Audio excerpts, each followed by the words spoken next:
Aujourd'hui, je te parle d'une petite nouveauté qui est arrivée assez récemment sur Webflow, qui est en fait Drop Shadow. Donc, c'est une petite propriété qui nous sert à mettre de l'ombre sur des éléments, donc des images qui sont en PNG mais qui sont détourées.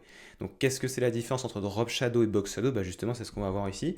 Donc, par exemple, admettons que sur ces petits logos là d'outils, je veux mettre une ombre sur ce qui est détouré, c'est-à-dire l'image ici.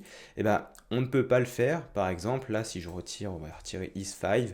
On ne peut pas le faire en faisant ceci, c'est-à-dire que je ne peux pas aller sur Box Shadow et là mettre une ombre, en fait ça ne marchera pas. Parce que regarde, ici si je mets une ombre, je vais essayer de l'exagérer un peu, donc là tu vas me dire mais si ça marche sur le petit logo qui est là.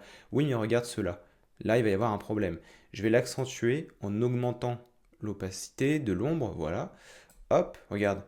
Et là on peut constater qu'effectivement ça ne fonctionne pas, puisque en fait ça prend l'élément image en lui-même, c'est-à-dire l'élément HTML. C'est là en fait où on applique l'ombre. Alors que là maintenant, si tu veux appliquer l'ombre sur l'élément détouré, tu vas simplement aller sur Filters et tu vas avoir ici Drop Shadow.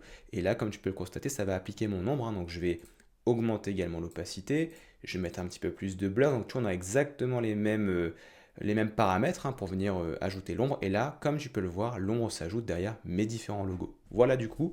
Donc c'est une petite nouveauté qui est sympa. Avant, il fallait le faire en code, hein, si on voulait faire ça. On avait fait une vidéo précédemment où justement on t'apprenait à le faire avec un peu de CSS. Mais là, tu peux le faire maintenant nativement dans Webflow. Voilà du coup. Donc si maintenant toi tu veux apprendre à utiliser l'outil, devenir un pro dessus, voilà, maîtriser Webflow de A à Z, tu peux nous rejoindre sur Corias, le lien il est dans la description de la vidéo et en t'inscrivant, tu accèdes à une initiation qui est 100% offerte. Donc je te dis à très bientôt dans un prochain tuto.